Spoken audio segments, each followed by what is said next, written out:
그 신앙생활에 있어서 이 예배란 거는 우리가 생각하는 그 이상의 중요한 의미를 가지고 있다고 말씀을 드릴 수 있습니다. 이 살아있는 예배를 드리는 그 성도님하고 그렇지 못한 성도님하고는요, 세월이 갈수록 그 믿음의 격차가 극심하게 벌어지는 것을 늘 목도하고 있는 현실입니다. 그래서 요한복음 4장 23절에 보니까 아버지께 참되게 예배하는 자는 그냥 예배하는 거 아닙니다. 참되게 예배하는 자들은 영과 진리로 예배할 때가 오나니 곧 이때라. 아버지께서는 자기에게 이렇게 예배하는 자들을 찾으시느니라. 여러분, 우리가 예수 믿고 하나님이 내 아버지가 되심을 인정하는 신앙생활하는 사람들에게 그 하나님이 찾으시는 그 한 사람으로 사는 것, 이것보다 더 중요한 게 있겠습니까? 그런데 하나님께서는 그 참되게 예배하는 그 사람을 찾으신다는 것입니다. 저는 이 말씀이 가진 능력을 굉장히 많이 경험하고 살아가는 사람인데요, 목회 현장은 더 그렇습니다. 제가 분당 우리 교회를 개척하기 이전에 청소년 사역을 10년간 하지 않았습니까? 많은 그 어린 아이들과 더불어 또 청소년과 더불어 행복한 순간들이 많았는데 내 머리에 떠나지 않는 기쁨의 기억이 하나 있습니다. 제가 고3 부서 입시생을 맡을 때였는데요, 요즘도 이제 그 고3이 되면은 전국 모의고사가 굉장히 중요한 게 이제 전국 석차가 나와야 그것을 가지고 이제 원서를 쓰는데 이게 학교가 자료를 쓴단 말입니다. 그런데 제가 고3 부서를 맡고 있던 그 상황에 그 당시에는 이게 참 예배를 방해하는 사단의 세력은 놀랍습니다. 아주 너무나 교활하게 예배를 방해하는 게 뭐냐? 모든 학교들이 이제 그 모의고사를 학교에서 보는 게 아니라 주일날 아침에 학원에서 봐야 되는 겁니다. 주일날 아침에 학원에서 모의고사를 보고 그 성적표를 학교에 제출해야 원서를 써주니까, 이거는 고3 아이들이 한 달에 한 번씩 드리니까 제가 고3 아이들만 모여 있는 데서 예배를 진행하는 입장인데 한 달에 한 번은 이 예배가 안 될 정도예요. 이해할 수 있는 거 아닙니까? 그 아이들을 생각하면 너무 마음이 아픈 겁니다. 그게 참 괴로워하다가 하나님이 진짜 묘안을 주셨는데요, 버뜩 떠오른 생각이 뭐냐 하면, 아니 어느 학원에서 또 언제 시험 보든지 간에 그 전국 석차 성적만 학교에 내면 된다 그러니까, 그러면 내가 주관해가지고 토요일 날 모의고사 보면 되겠네? 그 생각이 들어가지고 인근의 학원을 다 찾아다닌 겁니다. 저는 어느 교회에 그 담당하는 목사인데 여기서 오후에 비는 교실을 좀 빌려주셔서 모의고사를 보게 해달라. 사실은 잡상인 취급도 당하고 문전박대도 당하고 그랬지만, 너무나 고맙게도 강남역 앞에 있는 어느 입시학원의 그 사무장님이요, 예수도 안 믿는 분이에요. 그분이 저를 굉장하게 불쌍하게 보신 겁니다. 교회가 이런 일도 해야 됩니까? 그래서 이제 그 학원에서 이제 빌려주기로 했는데요, 사실은 그 학원 입장에서도 그때 우리 고3부 출석하는 애들이 한 300명씩 되다 보니까 1인당 5,000원, 10,000원 이제 내면은 그게 또 학원 수입이기도 합니다. 그래서 이제 토요일 날, 그때는 토요일에도 오전 수업을 할 때니까요, 이 아이들도 참 눈물겨운 헌신입니다. 이제 서울, 경기도, 또 외곽에 있는 멀리 살고 이런 애들이 이제 수업 끝나면 막 점심도 굶고 그렇게 이제 강남역으로 달려와가지고 이제 모의고사를 보는데요, 우리 교사분들이 다 동원이 돼서 이제 책상에 번호표도 놓고 이름도 놓고 그런 수고를 했습니다. 그리고는 이게 원래 수능 시험이 하루 종일 시험 보는 거 아닙니까? 한 오후 2시부터 이제 모의고사를 시작해 놓으니까요, 제 기억으로 저녁 8시, 9시까지 시험을 봤습니다. 그렇게 이제 아이들이 모의고사를 토요일 날 보고, 그리고는 이제 주일 날 아침에 일찍 고3부 예배에 나오면 다 눈물이에요. 이 예배를 드리기 위하여 우리가 어떤 대가를 치렀는가, 이 생각을 하면은 이 아이들이 막 감격에 겨운 겁니다. 사실 저는 그때 그 학원에서 입시 시험을 모의고사를 보고 했던 그게 너무 추억이었던 게, 한 달에 한 번씩 성적표가 또 저한테로 와요. 그 성적표를 주는 그 함에다가 이렇게 되어 있습니다. 그때 제가 사랑의 교회 중고등부를 맡고 있었으니까요, 수신 해놓고 사랑의 학원, 그러면서 이제 저한테 여기 오면은 한 달에 한 번 예배 마치면 애들한테 성적표를 다 나눠줬어요. 이 아이들의 초미의 관심사는 목사님 내 성적 보셨죠? 보셨죠? 그래서 절대 안 봤다 그랬던 그런 기억이 있거든요.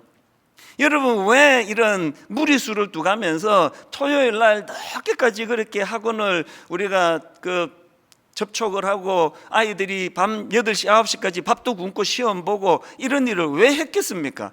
제 마음의 소원은 하나였습니다. 너희들이 살아가다가 보면은 이렇게 예배를 방해받는, 예배를 드릴 수 없는 이런 일이 앞으로 계속 일어날 것이다.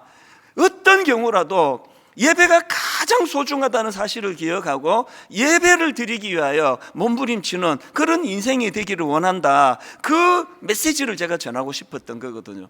사실요, 이 부모님들이 뭘 모르셔가지고 그런데요, 고3 되면은 그냥 교회는 다음에 가고 학원 가라 이러시는데요, 뭘 모르시느냐, 그 고3 때 저는 수년간 제가 임상 경험한 거 아닙니까? 입시생인 고3 되면은 애들이 막 그 불면증에다가 갑자기 또 식욕이 떨어지고 막 조울증 같은 것도 오고 막 여러 가지 흔들림이 많은데요, 예배가 딱 그 중심에 있는 학생들은 그런 감정적인 요동이 없습니다. 한결같은 마음으로 주일날 하나님 앞에 펑펑 울고 은혜 받고 그러면 엿새 동안이 살아갈 힘을 얻는 거거든요. 제가 종종 그런 말씀 드리잖아요. 여러분, 하나님 앞에서 우시면요, 세상에 나가서 안 울어도 됩니다. 하나님 앞에 무릎을 꿇으면 세상에 나가서 비굴하지 않을 수 있습니다. 이 아이들이 고3 때 그렇게 뜨거우니까요, 매 고3 부서 애들이 그렇게 뜨거웠습니다. 그래서 막 어떨 때는 순서 같은 거 뭐가 중요합니까? 성경에 보면은 격식, 순서 이렇게 해라 저렇게 해라 하나도 없습니다. 이 찬양 불러라, 찬송가 불러라, 복음성가 불러라 이런 거 없습니다. 그저 영과 진리로 예배하라, 정성을 다해서 예배하라, 그것만 있는 거 아닙니까? 그래서 이제 고3 애들 어떨 때는 설교를 한 5분만 하고 오늘은 정말 한번 우리 하나님께 부르짖어 보자, 그리고는 다 우리 한번 무릎 꿇고 한번 기도하자, 그렇게 뜨겁게 기도하고 찬양하고 예배를 드리고 얘들이 다 가고 난 그 자리 내 머리에 추억이에요. 구석구석에 눈물이 흥건히 고여있는 그 자리들, 이게 고3 때만 가능한 거 아닙니까? 고3 때만. 군대 처음 가가지고 훈련소에서 너무나 힘들게 훈련받고 하나님 앞에 드리는 군대에서의 첫 예배를 남자분들이 그렇게 못 잊어 하더라고요. 펑펑 울면서 가난한 마음으로 예배를 드렸던 그 예배, 저는 고3 뿐이겠습니까? 군인들 뿐이겠습니까? 이 세상을 살아가는, 더군다나 이렇게 혼란스러운 세상을 살아가는 이런 시대에, 너무나 불안정하고 너무나 두려운 시대에 예배가 여러분들 삶의 중심에 서 있는 하나님의 선물이 되기를 바랍니다. 엿새 내내 힘들고 어려운 삶을 살 때 이제 3일만 있으면 나 교회 가는데, 이틀만 있으면 예배 드리는데, 예배가 우리 삶의 중심이 될 때에 안정감을 준다는 것, 그것은 제가 여러 번 간증했지만 제가 직접 경험한 일이고 수많은 우리 고3 아이들 제자들을 보면서도 제가 경험했고, 오늘도 말로 다 할 수 없는 어려움 중에 예배를 사모하는 성도님들이 그 예배를 통해 받는 위로가 상상을 초월한다는 걸 늘 경험하고 있거든요. 그래서 저는 오늘 중요한 선언을, 전 교회적으로 중요한 선언을 하나 하려고 하는데요, 이제 오늘부터 11월 한 달 내내 예배 회복 운동을 선언합니다. 이제 바른 예배가 드려져야 되고 예배가 회복되도록 저는 말할 것도 없고 모든 성도님들이, 우리 예배에 종사하는 분들이 다 함께 예배를 살려야 된다. 예배가 살면 내 심령이 산다. 예배가 살면 흔들거리는 내 가정이 회복이 된다. 예배가 살면 내 인생의 중심이 회복이 된다. 이 사실을 경험하는 그런 예배 회복 운동이 되기를 주님 이름으로 축원합니다. 이제 하나님 앞에 한번 예배가 제대로 드려지게 될 때에 내 심령에, 내 삶에 어떤 놀라운 영향과 변화를 주는가, 이거를 사모하면서 그렇게 진행되면 좋겠는데요. 그래서 이제 오늘을 비롯해서 몇 주 동안에 예배와 관련된 설교를 시리즈로 계속 제가 지금 준비를 하고 있는데, 그 첫째 날 오늘 저는 구약의 인물인 가인과 아벨을 비교하면서 이제 중요한 교훈을 좀 얻기를 원하는데요. 자, 오늘 본문 창세기 4장 3절부터 한번 보십시오. 5절까지. 세월이 지난 후에 가인은 땅의 소산으로 제물을 삼아 여호와께 드렸고 아벨은 자기도 양의 첫 새끼와 그 기름으로 드렸더니 여호와께서 아벨과 그의 제물은 받으셨으나 가인과 그의 제물은 받지 아니하신지라. 여러분, 저는 지난 몇 주 동안에요, 가인과 그의 제물은 받지 아니하신지라, 이게 너무너무 두려움으로 왔습니다. 분당 우리 성도님들 중에 나는 예배 한 번도 안 빠졌어, 나는 예배 늘 드리고 있어, 난 헌금도 잘해, 그랬는데 하나님은 아이고 난 이 예배 받은 적이 없는데, 우리가 드린다고 다 받으시는 게 아니다는 거. 더군다나 저는 그 과정에서 이사야 1장 12절에 나오는 내 마당만 밟을 뿐이라, 이 표현이 너무 두려움이 됐습니다. 자, 그 내용이 이사야 1장 11절부터 나오는데요, 세 번역으로 보십시오. 주님께서 말씀하신다. 무엇하러 나에게 이 많은 재물을 바치느냐? 나는 이제 숫양의 번제물과 살찐 짐승의 기름기가 지겹고 나는 이제 수송아지와 어린 양과 숫염소의 피도 싫다. 너희가 나의 앞에 보이러 오지만 누가 너희에게 이것을 요구하였느냐? 나의 뜰만 밟을 뿐이라. 개역개정 성경으로 내 마당만 밟을 뿐이라. 다시는 헛된 재물을 가져오지 마라. 다 쓸모없는 것들이다. 우리 하나님께서 지금 우리가 드리는 이 예배를 이렇게 반응하신다면요, 그 쓸데없는 짓 하지 마라. 받지도 않을 거. 어쩌면은 우리들의 신앙생활에 지금 어떤 문제가 생기고 어떤 결함이 발견되는 그 첫 출발이 여기서부터 생길 거 아닐까요? 코로나19 예배당에 못 간다고 해가지고 그저 그냥 비스듬하게 들어누워가지고 잠옷 입고, 이게 지금 드라마를 보는 건지 예배를 드리는 건지 느지막하게 설교만 들으면 되지 그렇게 하고 나 오늘 예배 드렸다고, 그건 착각이라는 거예요. 하나님은 그런 예배를 안 받으신다는 겁니다. 이런 맥락에서 저는 이제 오늘 이 본문 말씀을 가지고 어떻게 하면은 우리가 이런 참 가인이 경험한 이 비극을 막을 수 있을 것인가. 그래서 저는 오늘 본문에 나오는 이 가인과 아벨의 모습을 보면서 이 하나님이 받으시는 예배, 이 하나님이 받으시는 예배와 관련한 두 가지 지침에 대해서 말씀을 좀 나누보려고 합니다.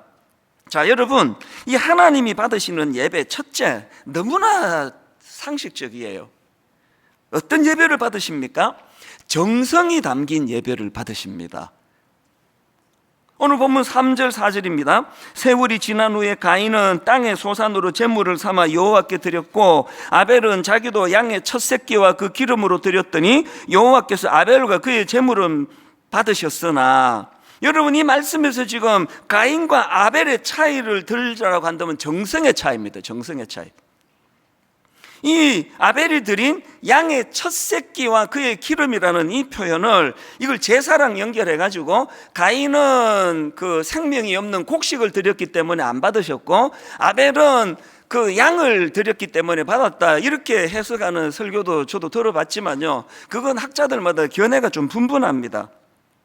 왜냐하니까 이 본문 그 당시에는 이 제사 제도가 확립되기 이전이기 때문에 딱 그렇게 이걸 드리니까 받고 저걸 드리니까 안 받고 이렇게 하기는 좀 어렵다, 그런 학자들의 견해가 많습니다. 그래서 저는 이 본문을요, 무엇을 들었느냐로 받으셨나 안 받으셨나 가늠하는 게 아니고 얼마나 정성으로 드렸나 근성으로 들었나, 이것의 차이라고 생각을 합니다. 저는 여기 나오는 이 양의 첫 새끼와 그 기름으로 드렸다는 아벨의 이 하나님의 드림을 보면서 옛날에 우리 부모님 생각이 났습니다. 저희 가정만 그런 줄 알았더니요, 꽤 많은 분들이 그런 이야기를 하시더라고요. 어머니가 시장에 가셔가지고 이제 장을 보시고 오는데 10,000원을 내고 1,000원짜리 몇 장을 그 스름돈으로 받았는데 그 중에 새 돈이 있습니다. 그러면 그 새 돈을 성경책 사이로 끼우시면서 이렇게 말씀하세요. 이 새 돈은 하나님 거야. 그러니까 일주일 내내 헌금을 그런 식으로 가장 좋은 걸 드리고 싶어하는 마음, 이게 정성이잖아요. 이게 정성. 이 정성을 다해서 드리는 그 예배를 하나님이 기뻐 받으신다. 그래서 레위기 27장 26절에도 보면은 오직 가축 중에 처음 난 것은 여호와께 드릴 첫 것이라. 또 출애굽기 23장 19절, 내 토지에서 처음 거둔 열매에 가장 좋은 것을 가져다가 너희 하나님 여호와의 전에 드릴지니라. 이게 다 정성을 강조하는 거 아닙니까? 가난한 과부의 두 렙돈을 외면하지 않으시는 그 주님의 눈길의 포인트는 그 가난한 중에 금액이 작고 많고가 아니라 정성으로 드리는 그 여인의 모습을 보시는 거거든요. 제가 목회하는 가운데 참 잊혀지지 않는 이런 기억들이 파편으로 제 머리에 남아 있는데요, 그 중에 뭐 한두 청년이 아니지만 유난히 인상에 남는 어떤 청년이 있습니다. 참 가난한 가운데 고학을 하고 알바하고 어렵게 대학을 졸업하고 그렇게 하고는 이제 취업을 해서 이제 취직을 해서 첫 월급을 받았는데요, 그거를 갖고 와요. 목사님, 제가 첫 월급을 받았는데 이거는 하나님 거예요. 그렇게 하고 가져와요. 제가요, 그 모습이 기특하면서도 마음이 아파요. 얘가 어떤 상황인지 아니까. 근데 진심으로 돌려주고 싶은 겁니다. 마음 다 받았다, 이거 도로 받으셨으니까 이거 도로 가져가라. 내 진심으로 돌려주고 싶은 때가 있었습니다. 그러나 저한테 준 게 아닌데 제 마음대로 뭐 받고 안 받고 할 권한이 없잖아요. 그 귀한 첫 월급을 받으면서도 마음이 아픈 거예요. 그거를 건네주면서 이 아이가 던지는 그 한마디가 늘 제 목회에 뼈아픈 지침이 되는 겁니다. 목사님, 이 첫 월급으로 교회가 꼭 필요한 곳에 써주세요. 그런 헌금을 그저 흥청망청 뭐 제멋대로 쓸 수 있겠습니까? 그건 벌 받을 짓 아닙니까? 교회 규모가 커서 헌금 액수가 많아지는 거지, 이 헌금 드리는 한 분 한 분 모두가 이런 마음으로 드리는 거 아닙니까? 그야말로 이게 땀의 결정체, 이 눈물의 결정체. 그 한 달 동안 수고한 그 땀의 열매를 일부를 떼서 하나님께 드리는데 부들부들 떨면서 써야 된다고 생각합니다. 이런 맥락에서 저는요, 우리 교회 교역자들에게 자주 하는 이야기가 이겁니다. 목회자인 우리 자신도 최선을 다해 헌금해야 되지만 더 중요한 것은 이렇게 성도님들이 정성으로 내주신 헌금을 잘 관리하고 잘 사용해야 된다. 한 푼도 허튼 데 쓰면 안 된다. 저는 교회에서 뭐 행사하고 막 뭐 흥청망청 남는 거 보면은 막 화가 나요. 아니, 딱 맞게 준비하면 되지. 그리고 약간 모자라면 뭐 집에 가서 밥 먹으면 되는 거지. 이렇게 20명 오는데 30명 분하고 이렇게 흥청망청 해가지고 쓰레기가 많은 거 이거 되는 거냐고. 아마 너무 쪼잔해 보이는지는 모르지만 교역자실에 갔는데 사람도 없는데 에어컨이 켜져 있고 그러면 이 언놈이 이런 짓을 안 하냐고 뭐 화가 나요. 어느 분이 이런 짓을 했는지 화가 나요. 자기 집에서도 일어나? 솔직히 말씀드리면요, 여름이 되고 그러면 어지간하면 저 혼자 있을 때 에어컨 잘 안 켭니다. 교회에서는 뭐 집에서도 안 켜지만. 설교 준비할 때는 가장 좋은 컨디션으로 잘 준비해야 되기 때문에 말씀 준비하고 묵상할 때는 제가 에어컨을 켭니다만 그 외에 뭐 별로 뭐 그럴 때는 전기 하나로도 아끼는 거, 그건 이 정성의 문제 아닙니까? 이런 점에서 저는 우리 교회 재정 장로님 뭐 전부 모든 교회가 다 그러리라고 생각합니다만 정말 존경스러워요.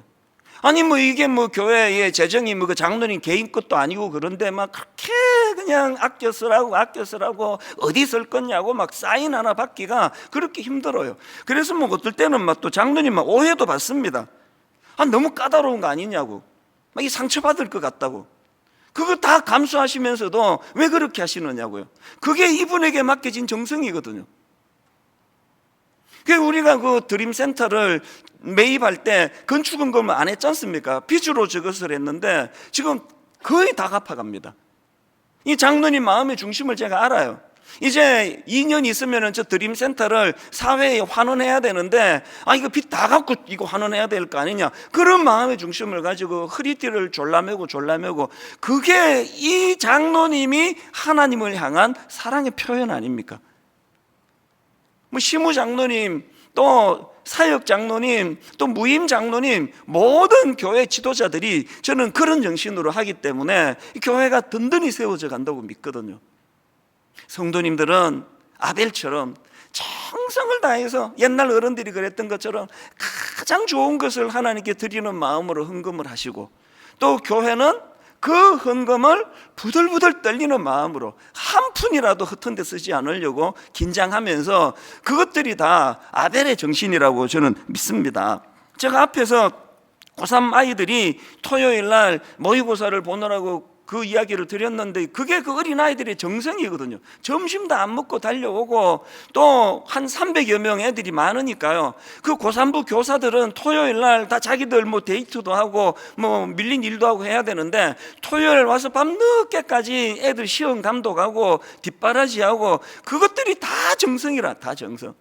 그렇게 예배가 토요일서부터 정성으로 시작이 되니까 그 눈물로 예배가 드려지는 그 펑펑 우는 아이들의 그 모습들, 그리고 그 행복해하는 그 모습들이 가능했다는 것입니다.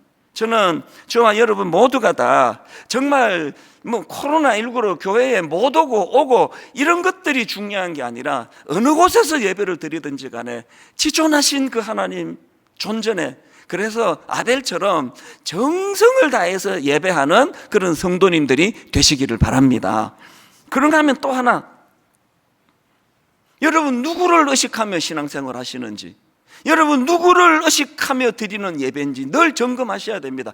이 점에서 제가 다윗을 너무나 존경하는 거 아닙니까?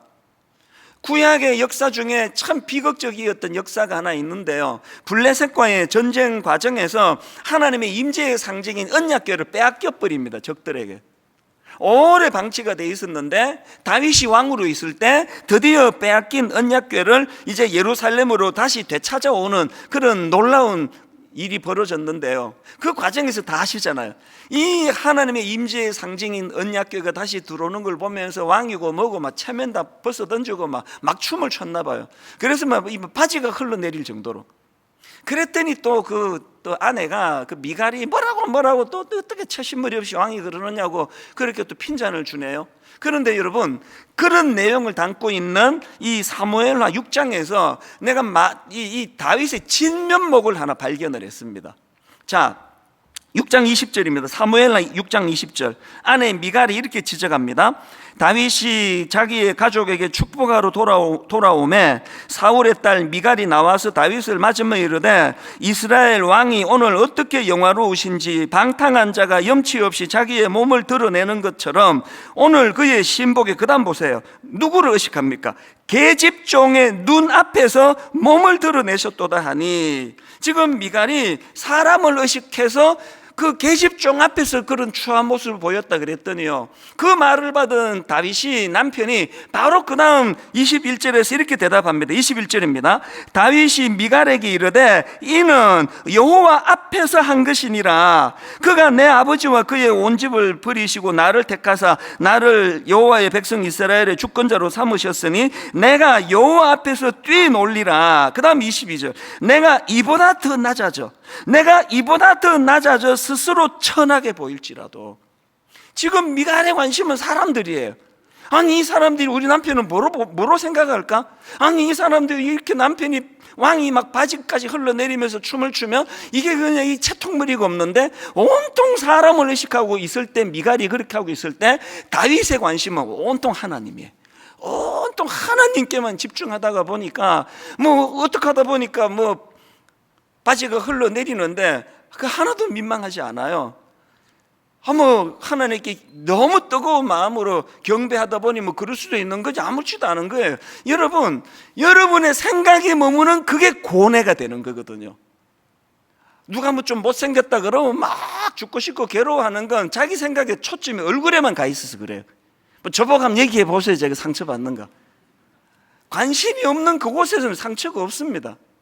온통 관심이 채통, 체면, 사람들이나 어떻게 볼까, 사람들이나 어떻게 생각할까, 여기에 몰두하면 사단은요, 공격의 귀재입니다. 그것만 공격하는 거예요. 맨날 상처받는 거예요.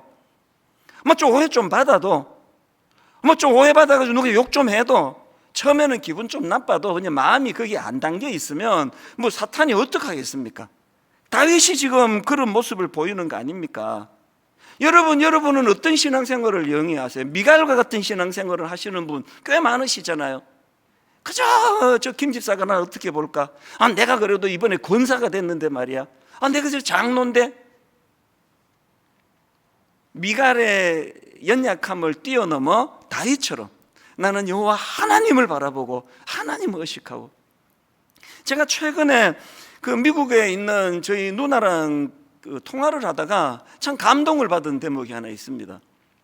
뭐라고 얘기하는가 하니까 이 목사가 그 4월인가 뭐 광고 시간인가 제가 그랬대네요. 어떻게 기억도 나기도 하고요. 이제 이 코로나19로 가정에서 예배 드린다고 복장을 잠옷 입고 아무렇게나 하시면 안 된다고.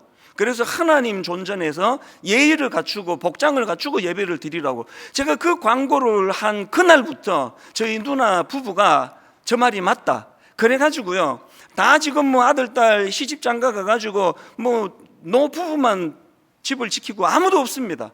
그런데 딱 정장을 하고 교회에 앉아 있는 것처럼 그렇게 양복을 입고 양장을 하고 정장을 차려입고 그렇게 예배를 드린다는 거예요. 그게 참 감동이 됐습니다. 그 뭐 동생이 한 얘기가 아니에요. 공적으로 예배 중에 주의 종이 하나님을 대변해서 하신 말씀이 저 말이 맞다. 그날부터 지금까지 항상 그렇게 누가 뭐 볼 사람이 누가 있습니까? 예배 그 시간에 올 사람이 누가 있냐고요. 이게 미갈의 태도를 벗어난 다윗의 태도 아닙니까? 여러분, 예배 회복 운동의 가장 중요한 초점은요, 여기를 회복하는 거예요. 지금 가정에서 예배 드리시는 분들 복장을 보세요, 스스로. 그리고 예배가 시작되고 지금까지의 여러분의 태도를 지금 바로 점검할 수 있는 거 아닙니까? 정시에 예배에 참여하셨습니까?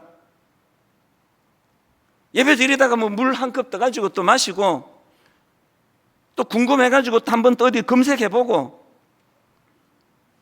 뭐 예배 드리다가도 오늘 목사 저 설교 제법이네, 준비를 좀 많이 했네, 잡담도 좀 하고. 그게 다 우리가 갱신해야 될 문제라는 겁니다. 하나님만 우리가 의식한다면 그 하나님 앞에서 어떤 곳에서 어떤 상황으로 예배를 드리든지 또 어떤 설교가 선포되든지, 내 마음에 오늘은 좀 은혜가 되는 설교가 선포되든지 은혜가 안 되는 설교가 선포되든지, 이거는 저 목사의 문제가 아니라 하나님과의 관계다. 나는 하나님 앞에 집중할 것이다. 이걸 회복하는 게 예배 회복 운동입니다. 제가 오늘 설교 제목을 최고의 하나님께 최선의 것을 이렇게 잡았는데요, 이건 어느 책에서 따온 겁니다. 오스왈드 챔버스가 쓴 주님은 나의 최고봉, 이런 제목의 책이 있는데요, 원래 이게 영어 원래 원제로 보면은 주님은 나의 최고봉 이렇게 하기보다는 나의 최선을 최고의 하나님께, 이렇게 번역할 수 있는 제목입니다. 그래서 제가 여기서 오늘 설교 제목을 땄거든요. 여러분 한번 따라해 보시겠습니까? 좀 비장하게. 최고의 하나님께 최선의 것을, 최고의 하나님께 최선의 것을. 여러분 정말 우리 이런 목표를 좀 가지면 좋겠습니다. 여러분, 우리 하나님이 삼류신이기를 원하세요? 우리 하나님은 삼류신이기를 원하는 성도가 누가 있겠냐고요. 우리 하나님은 인류예요. 우리 하나님은 최고예요. 우리 하나님은 최고의 하나님이세요. 그 최고의 하나님을 최고의 하나님으로 인정해 드리면서 그 최고의 하나님께 최선을 드리는 신앙생활을 해야 되겠다, 이런 결단을 가지고 신앙생활을 하게 된다면 우리의 영적인 회복이 일어나지 않을까요? 가정에서 예배 드린다고 소홀히 예배 드리지 않는 성도, 아무 보는 사람이 없이 부부만 드린다고 하나님 앞에 결례를 범하는 것을 밥 먹듯 하지 않는 성도, 예배 지각하지 않는 성도, 설교만 들으면 되지 뭐. 11시 예배가 시작되면은 한 11시 15분쯤 설교가 하나? 설교가 끝나자마자 됐다, 뭐 뒤에는 볼 거 없다, 끝버리는 거, 이런 것들이 정성이 깃들여 있지 않은 예배라고 한다면, 이제 저는 저와 여러분 모두가 다 이제 예배 회복 운동으로 말미암아 하나님 앞에 드리는 예배의 태도가 정성으로 드려지는 예배가 되기를 주님 이름으로 축원합니다. 두 번째로요, 한 가지 더 점검할 게 있습니다. 예배와 관련해서 점검할 게 뭐냐? 전인격적으로 드리는 예배를 하나님이 기뻐하신다는 겁니다. 이게 무슨 말인가 하면요, 자 4절을 보십시오. 아벨은 자기도 양의 첫 새끼와 그 기름으로 드렸더니 여호와께서 그의 제물은 받으셨으나, 이렇게 하지 않으시고요, 아벨과 그의 제물은 받으셨으나, 이렇게 기록이 되어 있고요. 그 다음 5절입니다. 가인과 그의 제물은 받지 아니하신지라. 저는 이 말씀이 굉장히 중요한 의미가 있다고 생각합니다. 아벨이 드린 제물만 받으신 게 아니라 아벨과 그의 드린 제물을 받으셨고, 가인이 드린 제물만 받지 않으신 게 아니라 가인과 그가 드린 제물도 받지 않으셨다는 겁니다. 그러고 보면은 히브리서 11장 4절, 믿음으로 아벨은 가인보다 더 나은 제사를 하나님께 드림으로, 아벨이 피 있는 양을 바쳐서 그 내용물이 하나님이 기뻐하신 게 아니라요, 믿음으로 드렸다는 거예요. 믿음으로 드렸다는 거예요.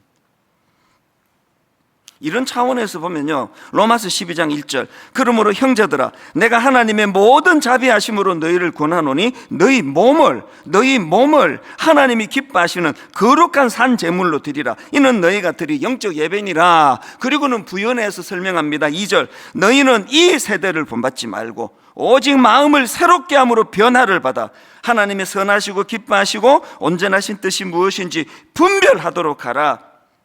여러분, 전인격적으로 드리는 예배가 뭡니까? 그냥 나 11조 냈는데, 헌금했는데, 내가 드린 그 행위가 아니에요. 내 존재가 하나님께 드려지는, 하나님께서 기뻐 받으시는 예배의 도구가 된다는 것입니다. 그래서 여러분, 예배의 성분은요, 월요일부터 토요일까지 지난 6일 동안 이미 다 났습니다.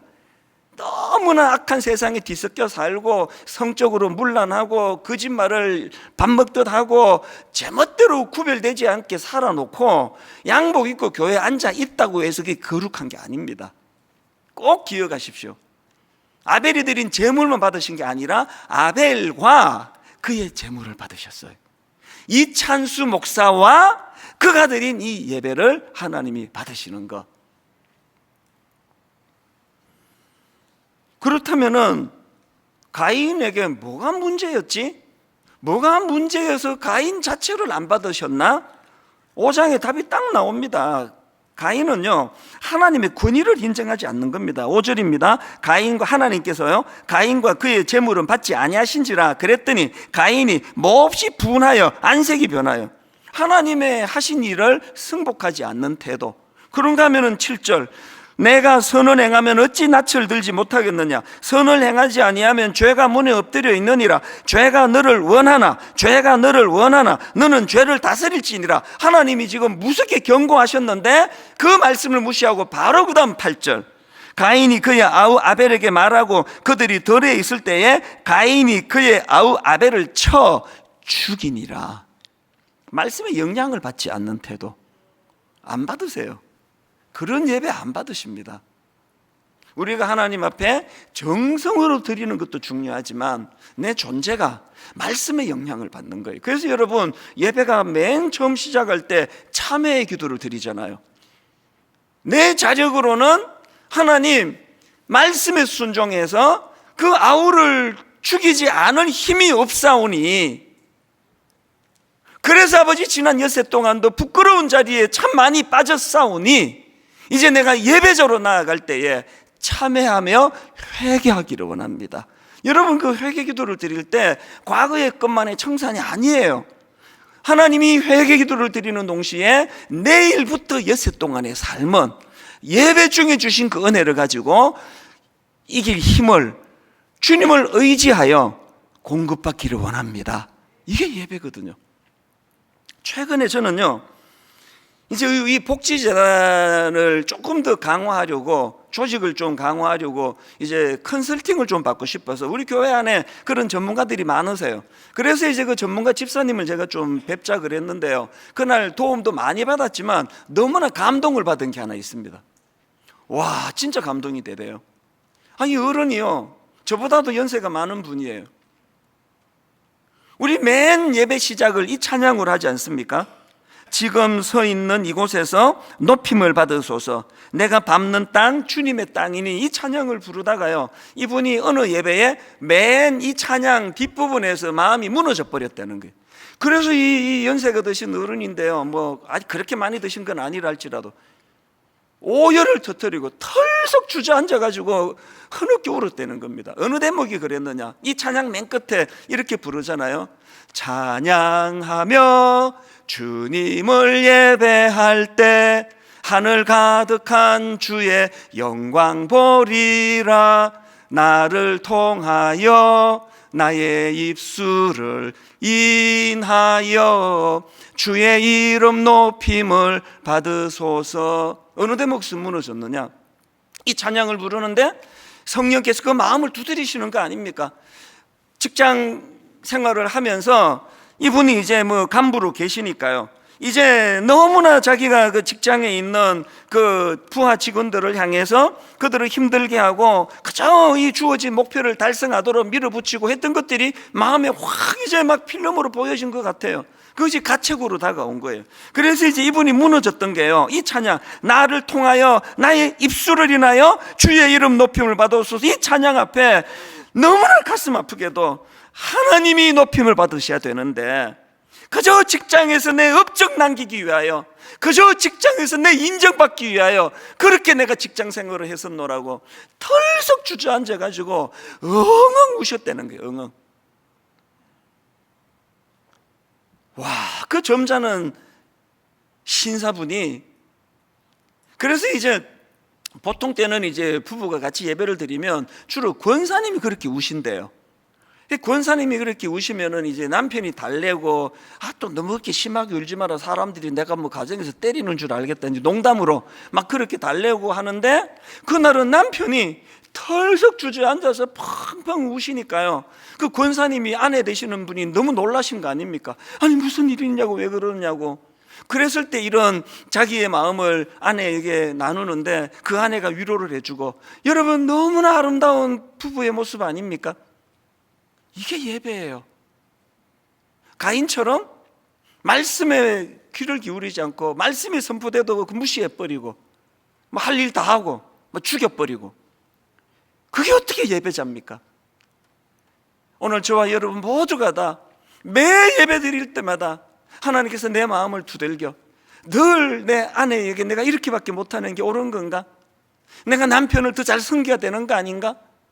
내가 연로하신 부모님에 대하여 이렇게 내가 그냥 방치해 놓은 게 옳은 일인가? 이 모든 것들이 예배 가운데 내 안에서 일어나고 거기에 반응해 나갈 때 점점 주님을 닮아가는 성화가 예배 중에 일어날 줄로 믿습니다.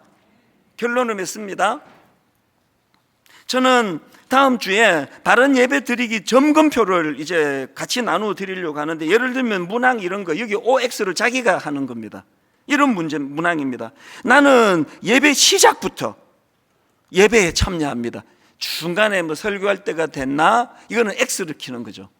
또 나는 잠옷을 입고 예배 드리지 않습니다. OX. 나는 예배 중에 잡담하지 않습니다. OX. 나는 누워서 예배 드리지 않습니다. OX. 나는 마지막 축도 순서까지 예배에 참여합니다. OX. 바라옵기는 모든 항목에 자신 있게 O라고 할 수 있는, 그리고 한두 개 X가 나왔다면 그 다음 주는 바로 이것이 개선되는 그런 성도님들 되시기를 주님 이름으로 축원합니다.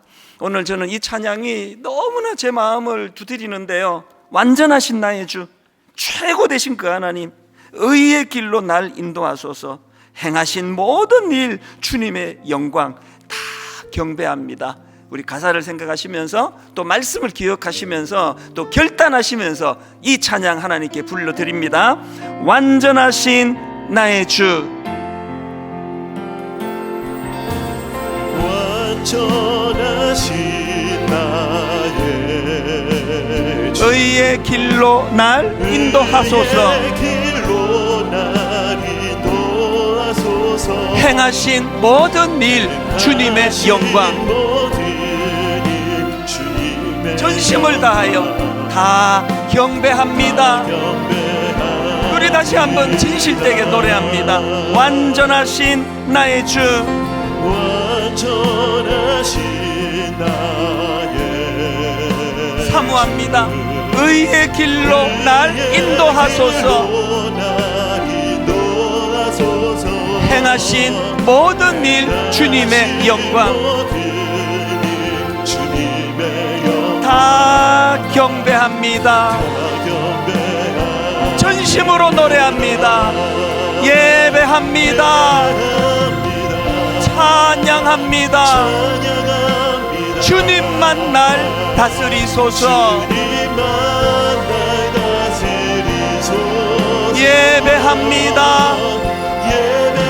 찬양합니다. 주님 홀로 높임 받으소서. 우리 다시 한번 전심으로 고백합니다. 완전하신 나의 주, 완전하신 나의 의의 길로 날 인도하소서. 너무나 혼란스러운 이 땅을 살아가는 우리, 행하신 모든 일 주님의 영광, 전심으로 다 경배합니다. 내 마음을 하나님께 드립니다. 예배합니다. 찬양합니다. 주님만 날 다스리소서. 예배합니다. 찬양합니다. 찬양합니다. 주님 홀로 높임 받으소서. 존귀한 주 보혈이 십자가 앞으로 나아가는 것이 예배입니다. 내 영을 새롭게 하시네. 존귀한 주 보혈이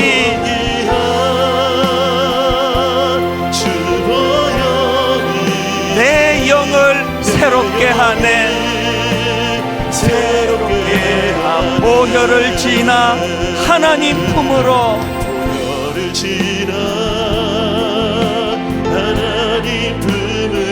보혈을 지나 아버지 품으로, 보혈을 지나 하나님 품으로. 여러분 어떻게 하기를 원하세요? 한 걸음씩 나아가네. 뜨거운 가슴으로 찬양합니다. 존귀한 주 보혈이, 주 보혈이 내 영을 새롭게 하시네. 존귀한 주 보혈이 내 영을 새롭게 하네. 아버지 사랑합니다.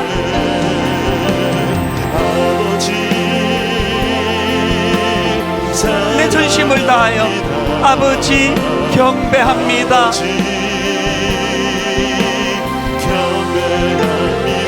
아버지 채워주소서. 무엇으로 채워가기 원합니까? 당신의 사랑으로. 우리 다시 한번 아버지 사랑합니다. 아버지 사랑합니다. 아버지 경배합니다. 허전한 내 빈 마음 아버지 채워주소서. 당신의 사랑으로 날 위하여 십자가 지신 주님, 예수님 사랑합니다.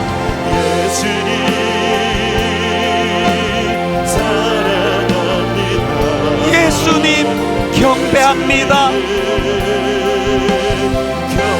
오늘 이 예배 가운데 예수님 채워주소서. 당신의 사랑으로 성령님 사랑합니다.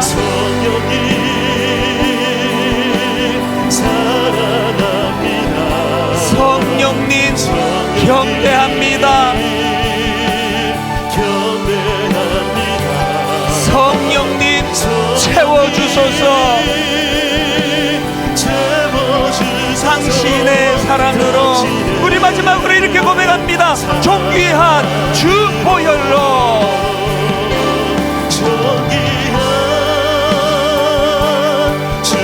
매 예배 때마다 십자가 앞으로 내 영을 새롭게 하시네.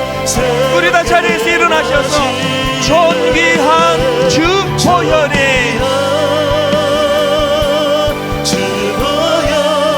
내 영을 새롭게 하네. 우리 두 손 높이 들고 십자가 앞으로 예배 가운데 나아가기 원합니다. 존귀한 주 보혈이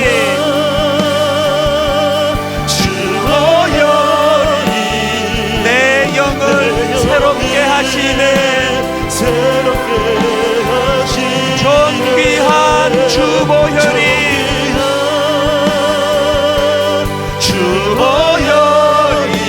내 영을 새롭게 하네.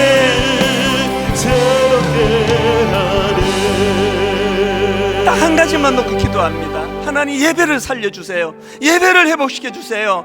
아버지, 올바른 예배가 드려지게 도와주시기 원합니다. 예배가 살아나면 내 가정이 회복될 줄 믿습니다. 예배가 살아나면 내 교회가 부흥할 줄로 믿습니다. 예배가 살아나면 한국교회가 살아날 줄 믿습니다.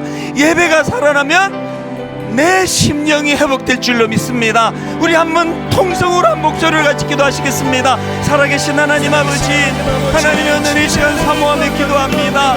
오 하나님 아버지, 주의 이제 우리의 모습을 가지고 주님 앞에 왔습니다.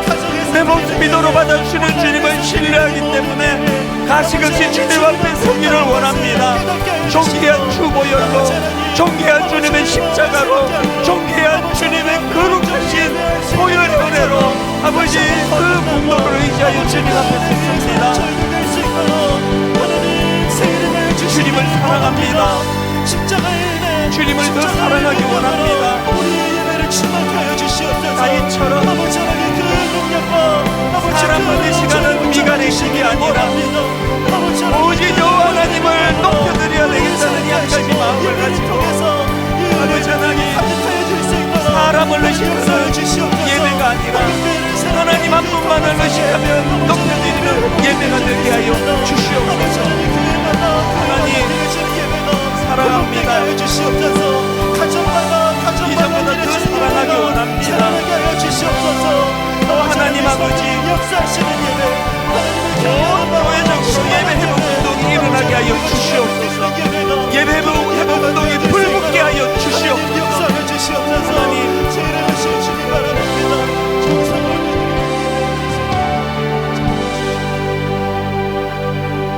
하나님 참 고맙습니다.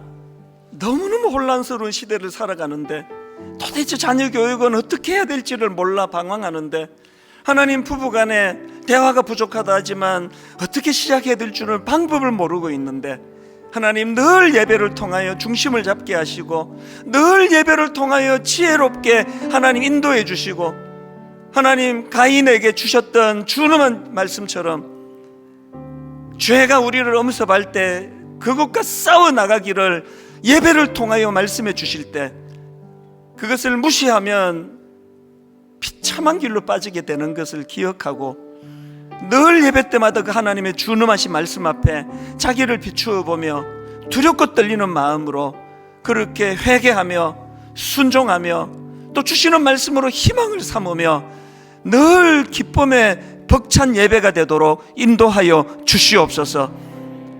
최고의 하나님께 가장 최고의 것을 드릴 수 있는 그런 마음의 뜨거움을 허락해 주셔서 하나님이 이제 전 교회적으로 예배 회복 운동이 가정을 회복시키는 운동이었고 내 심령을 변화시키는 운동이었고 절망에 있던 낙심에 있던 나를 일으켜 세우는 운동이 되었노라고 그렇게 고백하는 그 열매를 저희들에게 허락하여 주시옵소서. 이번 한 주 동안 하나님이 바로 나를 받으시기에 합당하도록 거룩한 하루를 한 주를 살아내는 세상과 구별된 삶을 살아내는 그런 한 주간 되게 하여 주시옵소서.